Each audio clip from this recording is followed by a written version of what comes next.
Are you struggling to take amazing portraits with your digital camera? Do you want to take stunning portraits that show off the beauty of your subject? Are you ready to avoid portrait photography mistakes that are unflattering to your model? Well, it is simpler than you might think. My name is Mark Hemmings, and I'm an internationally recognized photographer and photography instructor. And in this video, I'll share with you 5 portrait photography tips that will change the way that you take portraits forever. Have you ever taken a portrait photo and you really weren't happy with the end result? Well, it's quite possible that you photographed the model or your friend from a high position. For example, maybe you were taller than the model and they sort of looked disempowered or small. There's a really quick and easy fix. All you need to do is get lower than the model and shoot up. It really empowers the model. Now, keep in mind that you want to zoom your lens in and in aperture priority, choose the lowest f-stop number possible. For example, for me, I'm shooting at f2.8. Let's see what happens. This is the normal shot. While it's okay, when I kneel down and get lower than the model, it's going to be even better. Nice. Now let's look at these pictures side by side. As you can see, the shot where I was much lower looks far better, much more drama. Now another really great way to do an amazing portrait is to actually use something called framing. Framing is a situation where we have door or window or even trees that sort of encapsulate the portrait. It makes it really good for standout portraiture. Let me give you an example. I have a friend here standing in this doorway. It's going to be a perfect frame for this portrait.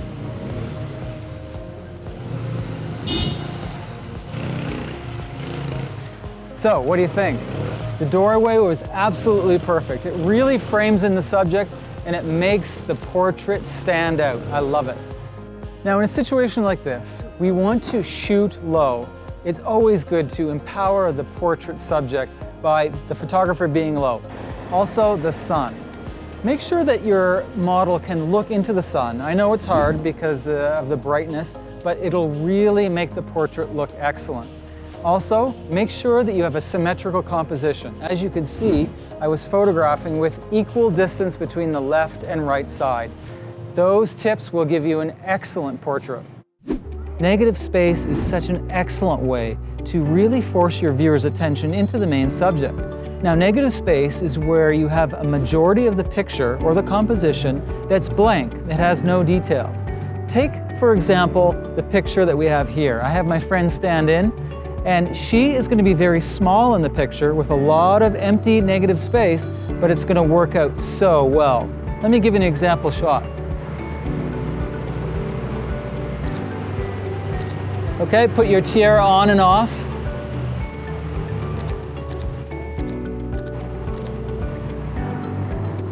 Okay, so now take a look at this shot. As you can see, there's so much empty space. Now normally we would have our main subject really large in the picture.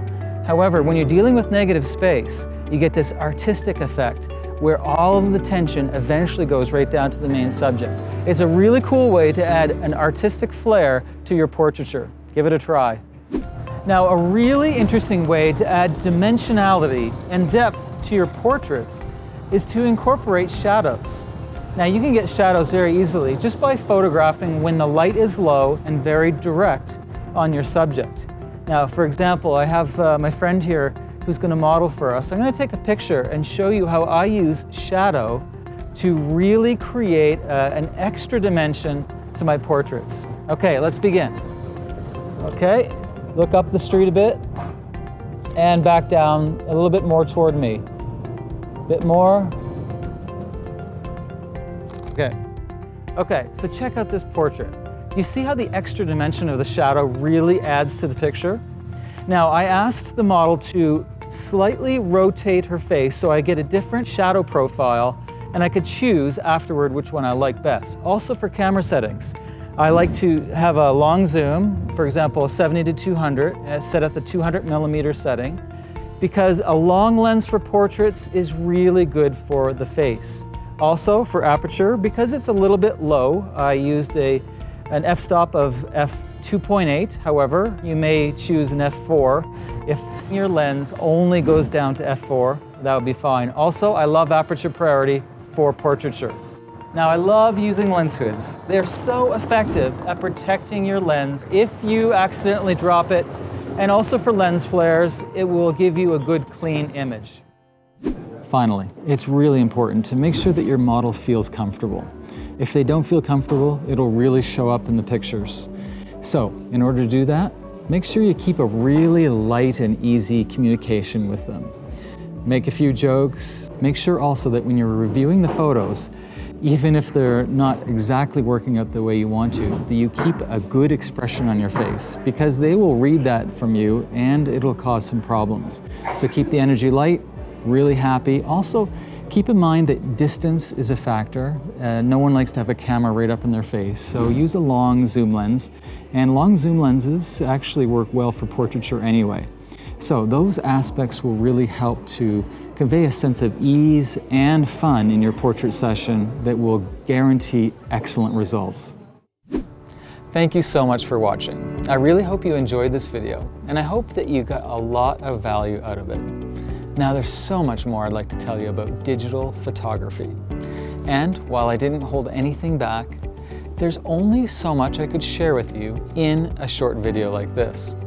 And that's why I've recorded an entire video course about taking incredible photos with your digital camera and finally taking your camera off of the auto mode.